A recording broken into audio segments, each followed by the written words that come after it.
Well, Patrick, good Friday morning to you here from Chattanooga, Tennessee. Looks like a nice warm summer day, but you can tell from, you can't see Terry. He's got his toboggan on, his gloves, and his heavy coat, and it's actually about 33, 34 degrees. But the sun's out, so we're going to try to run your foam generator. I thought I'd give you a couple of videos to look at. This one, before we crank up the air compressor and make a lot of racket. What we did is, as I told you in the thing, we primed it and got it to run. It had a few leaks. Had a few leaks in the pump on the side. We torqued the little bolts up and got those leaks to quit. We also put the little collars back on the air regulators to hold them in place. They had been taken off, and that red pipe down between the regulators there had been pushed down, which caused a slight leak in that corner deal right over there. I'm going to say connector. Sorry about the terrible camera work. I'm doing this obviously by hand. We had a leak right here that we've taken apart. He's resorted that. These are copper lines. He's resorted that, put it all back together and repainted it. And we're going to get things running here in a minute and see how we're doing.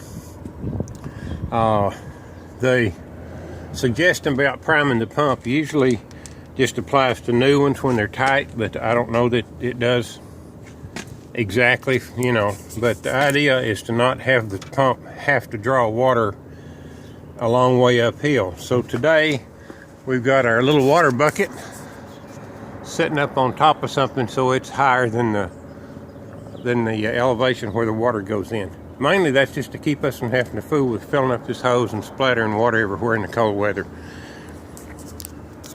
As you know, this is the on-off control for the air.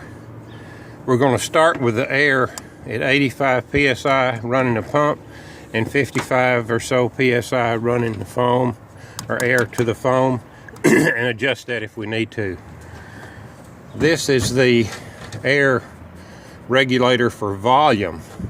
This is your air pressure for the foam and volume for the foam. And we're going to start by turning this completely off, which is that way, and it's a ball valve and it's closed.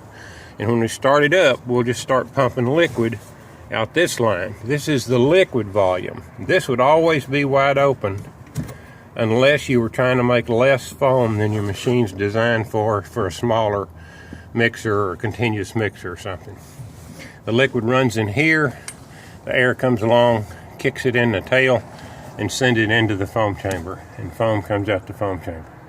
And today, that's hooked to this hose, which goes over into this area where Terry's going to be taking foam measurements and just visually seeing what the foam's doing.